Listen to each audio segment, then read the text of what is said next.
two feature races on the day with the Musidora Stakes and the Duke of York Blue Square Stakes. We've had a look at the form guide and hopefully managed to come up with some winners.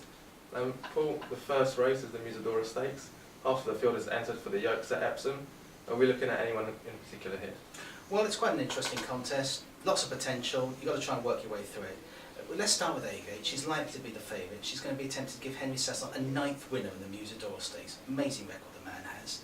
She's won both the starts, most recent those in a listed race at Ascot last month. But that was over a mile, and if you look at her breeding, it suggests to you that the extended 10 furlongs here may just be a bit too much for her. And actually, a bit of a giveaway, they've also got to enter for the Coronation Stakes, which will be back over a mile. So even the connections aren't too short. Now, the win for Midas Touch in the Derby trial at Leopardstown on Sunday was a big boost for Aidan O'Brien's yard, but doesn't change the fact that he's only had 3 winners from his last 30 runners. This is a stable that isn't really in form yet, so for me, I'm going to pass on Cabaret. The other Irish trained runner in the race is Gold Bubbles. She comes from the Jim Bolger yard. They've won the Musidora 3 times before, but frankly, this filly's form seems to be getting worse rather than better, so I'm going to scratch her as well. And Bikini Babe, she appeared to have her limitations exposed when she finished 8 lengths forced to Chabal in the classic trial at Sandown Park last month. Looking further down the field, Pink Symphony and Cracking Lass, well for me, they both look as though they're out of their depth. The two I've really come up with, I admit, they're both unexposed types, and they are Red Fantasy and Eleonora Deuce.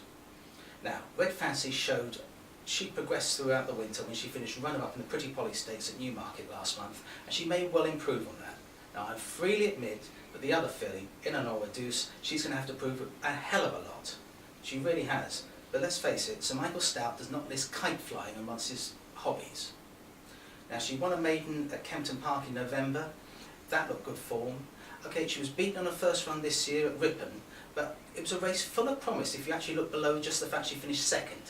There was precious little confidence for her in the markets. Somebody knew she needed this race. And the way she ran suggested that the step up in trip from that mile to this 10.5 furlongs is just what she needs.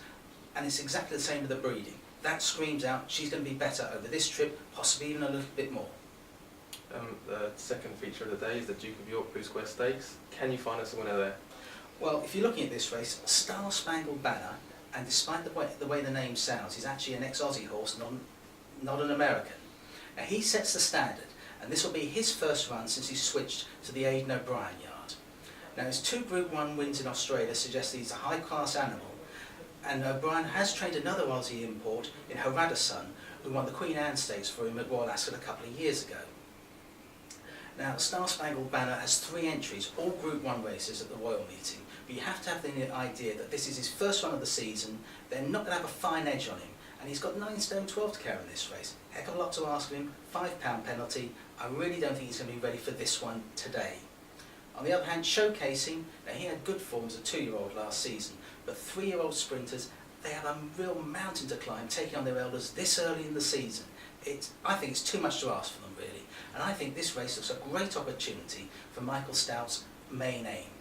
Now, he goes well fresh in the past, won first time out the last 2 seasons, and he was a good second to Fleeting Spirit in last year's July Cup.